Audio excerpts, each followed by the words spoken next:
સાંજ પડે નવીન ખાવાનું મન થાય તો આ બનાવો. બટેકા બાફી લીધા છે, પછી ગાજર છે, કાકડી છે, કેપ્સિકમ છે, કોબીને આવું ઝીણું સમારી દેવાનું.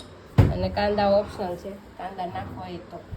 આપણે આ ઝીણું સમારેલું છે, આની અંદર એડ કરી દેવાનું છે. આ રીતે ઢોળાઈ ન જાય ને એટલે હું બંધ કરી દઉં છું વિડીયો. ઓકે, આ રીતે નાખી દીધું.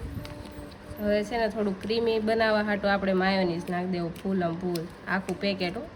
ચીકણાઈ જરાય નહીં કરવાની, નકર સ્વાદ ન આવે. જો નાખી દીધું. હવે આપણે સ્વાદ અનુસાર છે ને મીઠું નાખી દેવું.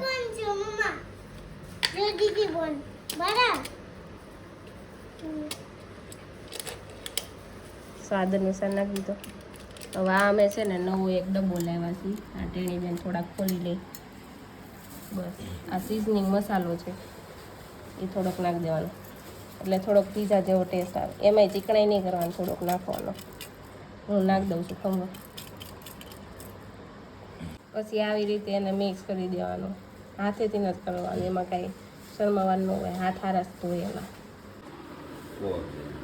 આ રીતે એક બ્રેડમાં ગ્રીન ચટણી લગાવવાની, એકમાં આ રીતે મસાલો લગાવવાનો, પછી મૂકી દેવાનો. પછી આપણે દેહમાંથી ઘી મગાવ્યું હોય ને એ જ આમાં લગાવવાનું, એટલે ટેસ્ટ સારું આવે. ચીઝી બટરી એવો.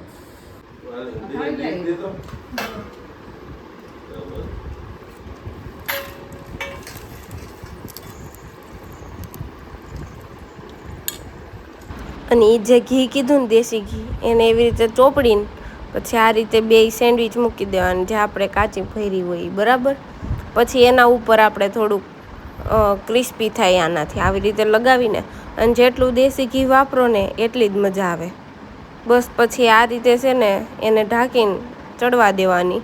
ચડી જાય એટલે ગ્રીન બટન થાય. બરાબર, એને પછી અમૂલ ચીઝ, સારું ચીઝ જ વાપરવાનું, નબળું નહીં.